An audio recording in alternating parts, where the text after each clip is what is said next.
वह राजा अपनी खुशी के लिए जाना जाता था और उसके नगर में, उसके राज्य में जो भी रहता था वह बेहद खुश था, राजा की इन्हीं बातों के कारण, क्योंकि वह सबको जानता था, पहचानता था और खुशी का ढंग भी बता देता था। नमन गुरु।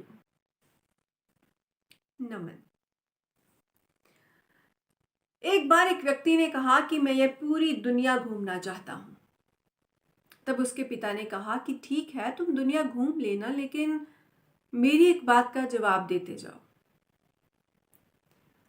तब पिता ने कहानी सुनानी शुरू की, जिसमें उन्होंने बताया कि एक बड़े से महल में एक राजा रहता था और उस महल में एक व्यक्ति गया जो खुद को फकीर बताता था।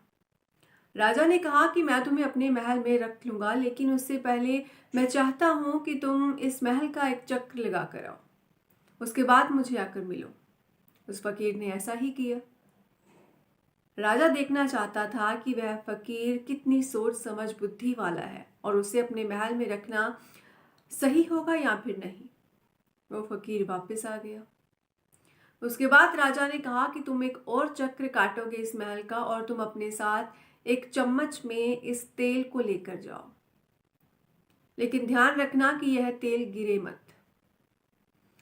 वह फकीर गया, उसका सारा ध्यान तेल की ओर। अब उसे दूसरी जगह भेजा गया था, नए महल में।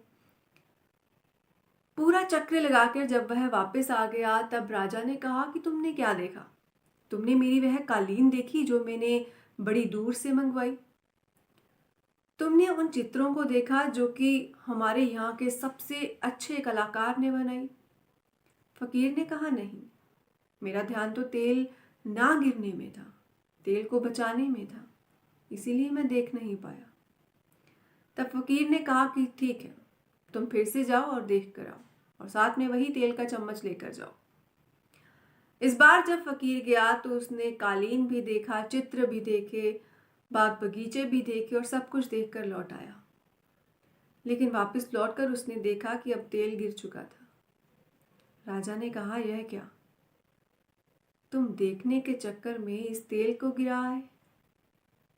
फकीर ने सोचा कि जब मैं तेल की ओर देखता हूं तब मुझे कुछ और दिखाई नहीं देता, और जब मैं और चीजों को देखता हूं तो मैं तेल नहीं देख पाता। राजा ने कहा कि तुम में संतुलन की कमी है।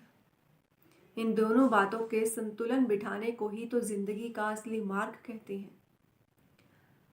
अगर तुम जिंदगी में बाकी सब चीजें लाकर भी स्टेबिलिटी चाहते हो, संतुलन बनाना चाहते हो, तो तुम्हें यह करना होगा। और राजा ने उस फकीर को 1 साल का समय दिया और कहा कि जब यह सीख जाओ तब मेरे पास आ जाना, क्योंकि यही खुशी का सबसे बड़ा राज है।